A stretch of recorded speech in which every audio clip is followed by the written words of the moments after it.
Welcome my channel all friend. আশা করি সবাই ভালো আছো, আমিও ভালো আছি। আজ আমি চিনি চম্পা মাছের ঝাল করব। মাছ বাজারে গিয়ে কিনে এনেছি। দেখো মাছগুলো, এটা চিনি চম্পা মাছ, খুব সুন্দর সুন্দর পিসটা করে দিয়েছে বাজার থেকে। এরপর আমি এটাকে ভালো করে জল দিয়ে ধুয়ে নেব, যাতে কোনো আঁশ বা কোনো নোংরা না থাকে। ভালো করে ধুয়ে মাছগুলোকে ভালো করে ধুয়ে নেব। এরপরে পরিমাণ মতন নুন ও হলুদ দিয়ে মাছটা ভালো করে মাখিয়ে রেখে দেবো। মাখিয়ে ভালো করে মাছটা রেখে দেবো। এরপরে কড়াই গরম করতে দেবো, কড়াতে তেল দেবো। মাছগুলো ভাজার জন্য তেল গরম করতে বসিয়ে দিলাম। তেলটা দেখো গরম হয়ে এসেছে। এরপর মাছ ভাজা হবে।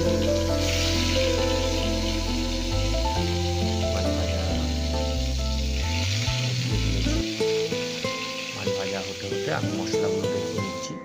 আমার কাছে আমি পেঁয়াজ নিয়েছি, টমেটো নিয়েছি, আদা নিয়েছি, রসুন নিয়েছি, 2-3টে বাহাদুর লঙ্কা নিয়েছি আর ধনে পাতা। মাছ ভাজা চলছে।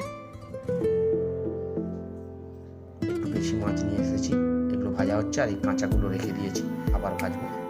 দেখো বন্ধুরা, আমি করছি রান্নাটা, তোমাদেরকে একটু দেখিয়ে নিলাম। তোমরা তো বিশ্বাস নাও করতে পারো। এরপর মাছগুলো ভাজা হয়ে গেলে একটা একটা করে মাছ তুলে নেব। এরপর রয়েছে ধনে পাতা, টমেটো, পেঁয়াজ কুচি, এগুলো কেটে রেখেছি। সব আদা রসুন সব রেডি করে রেখেছি। আবার কড়াই একটু তেল দিয়ে তেলটা গরম করে নেব। তারপর আস্তে আস্তে পেঁয়াজগুলো ছেড়ে দেবো। পেঁয়াজগুলো ভাজা হতে হতে একটু ভাজা হবে। তারপরে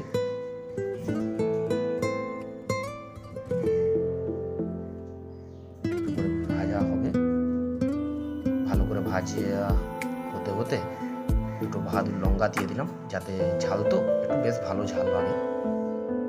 সমুদ্রের মাছ, চিনি চম্পা, এই সব মাছ, এরকম মাছ খেতে গেলে আমাদেরকে একটু মশলা ভালো করে বানাতে হবে। দেখতে পাচ্ছ পেঁয়াজটা লঙ্কা ভাজার সাথে সাথে একটু হলুদ গুঁড়ো পরিমাণ মতো, হলুদ গুঁড়ো, একটু লঙ্কা গুঁড়ো, এই লঙ্কা গুঁড়ো দিয়ে দিলাম।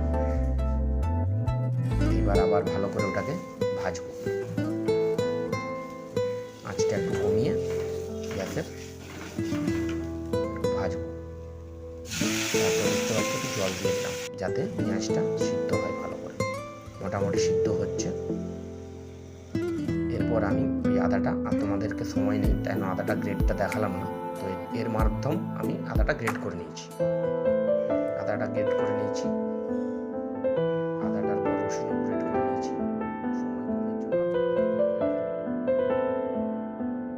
এবার রসুনটা দিয়ে আদা পেস্ট দিয়ে গ্রেডগুলোকে ভালো করে মাখিয়ে কষিয়ে নেবো। এবার দেখো টমেটো দিয়ে দিচ্ছি। টমেটোটা দিয়ে ভালো করে টমেটোটাকে ভেজে নিতে হবে, ওর সাথে ভালো করে মাখিয়ে নিতে হবে, নিলে জিনিসটা ভালো টেস্ট আসবে। দেখো সুন্দর করে টমেটোটা মাখিয়ে নিচ্ছি। এবার একটু জল দিয়ে মশলাটাকে ভালো করে পরিপাক করে নিলাম, যাতে নুন ঝাল মশলা খুব সুন্দরভাবে হয়ে যায়। দেখতে পাচ্ছ মশলাটা ভাজার পর তেলটা ছেড়ে দেওয়ার মুখে, তেলটা ছাড়ছে একটু একটু করে। একটু ভালো করে আঁচটা কমিয়ে একটু ভালো করে এগুলোকে মশলাটাকে ক্যারি করতে হবে। তারপরে জল দিয়ে মশলাটাকে জল সমেত ফুটতে ছেড়ে দিলাম। আমার আজকের এই ভিডিওটা বানানোর মেন উদ্দেশ্য বা কারণ একটাই, যে সকল বন্ধুদের কাছে আমি একটা বার্তা দিতে চাই। সেটা হলো, সারাদিন বাড়ির মেয়েরা বা মহিলারাই রান্না করবে তা তো কথা নয়, ছেলেদেরও একটু রান্না শিখে রাখা উচিত। তাই আজকে আমি এই ভিডিওটা বানাচ্ছি।